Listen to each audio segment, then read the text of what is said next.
Welcome to Washington, D.C. My name is Brad Pomerance. We are coming to you from the Cannon Office Building. We are joined by Paul Cook. He is a member of the United States Congress representing significant portions of the state of California. Sir, you spent many years in the military, and I want to talk to you about the challenges America is facing today.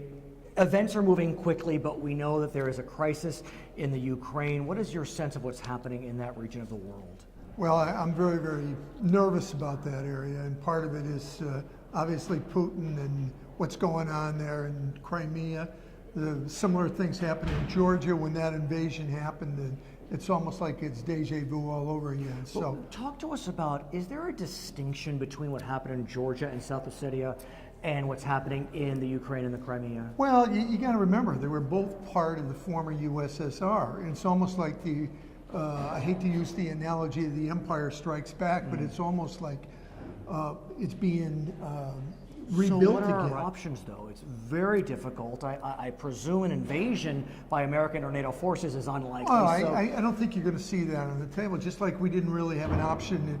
But I think when you present yourself as a country, the United States, in a weak position, it invites opportunists that say, well, what's the United States going to do?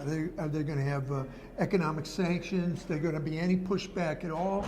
Are we presenting a weak position? Well, I think we are, and I think part of the problem with the failed policy in Syria, when if you use phrases like you're going to draw a line in the sand or the red line and all this, the problem with Iran, a lot of people like me were disappointed because we thought the sanctions were working.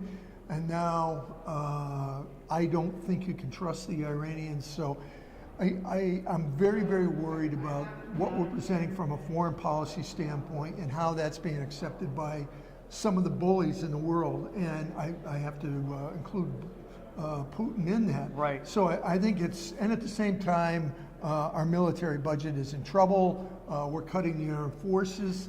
And that begs the question, because when we think about how we've been drawing down from foreign wars in Afghanistan and the Middle East, the presumption was we can bring down our military spending, but apparently not.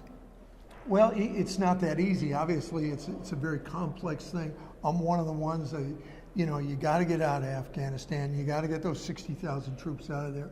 You got to get that 20, maybe it's down to $18 billion worth of gear out of there. All these things there, and this is the year to do it. And we can argue over and over again whether we should have been there this long or not, but Karzai doesn't want us there. He won't sign the agreement. But I think there are other things going on in the world. We still have to have a strong defense. We still have North Korea. We still have Iran. We still have all these countries right now. And of course, what about our friends in Europe? How do we get them to join this alliance? Years ago, I think the Europeans kind of took the lead for us. One of our biggest allies was the UK or Britain. Well, the way I understand it, they're going to cut their budget and their military down to where their total military, and if we had a brief there last month, and their total military is going to be 3/4 the size of the United States Marine Corps. And those of you that follow the numbers, the Marine Corps is the smallest of all the branches that we have here. We hear you. And it's almost very similar to a number of years ago where we had Canada that, basically they don't have a military anymore. I want to thank you for joining us. We need to break away. I want to thank Paul Cook for joining us. My name is Brad Pomerance. We thank you for joining us from Washington, D.C.